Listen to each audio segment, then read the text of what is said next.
The Virginity of Famous Men, written by Christine Sneed.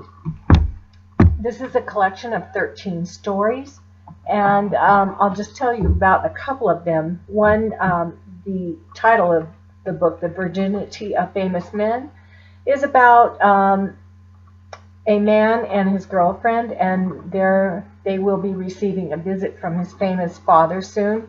He arrives, and the son has thoughts of competition with his father over the attention of his girlfriend, and there are other things written in the story too. The First Wife is about a screenwriter who married a famous actor who thousands of women fantasize about, and eventually he does leave her for an actress in one of his movies. Words That Once Shocked Us takes place in a call center. It's told through the eyes of one of the reps about another rep who hasn't been married that long, not very happy in the marriage, and is getting ready to cheat. And my favorite one was Roger Weber Would Like to Stay. And this is about a woman. A ghost visits her. He appears and disappears in her apartment. They have conversations, and he brings up the topic of her current boyfriend and pretty much tells her he is what he appears to be. So he seems fairly safe, and she tells the ghost to go away. I think that's kind of a deep one. She's probably having a conversation with her conscience, but a very entertaining story.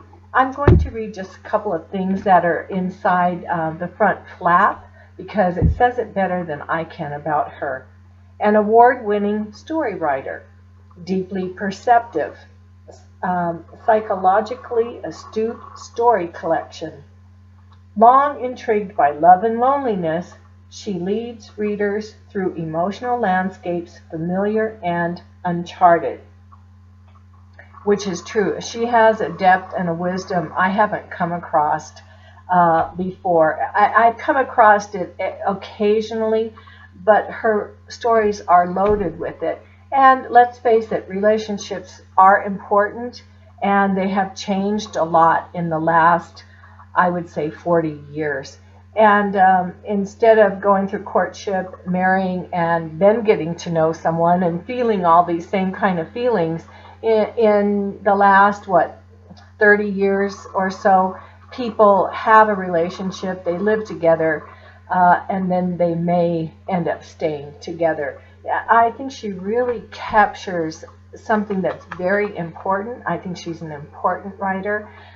You know, in today's world, in general, you have your literary world, it's a small group of people who choose the writers that will be remembered. And on the other end, you have the New York Times bestseller list, which is money-driven. But there are many, many good quality books and authors in between that. I hope she is remembered. She's definitely worth your time. Great book. A lot of depth and insight, and she's a wise author.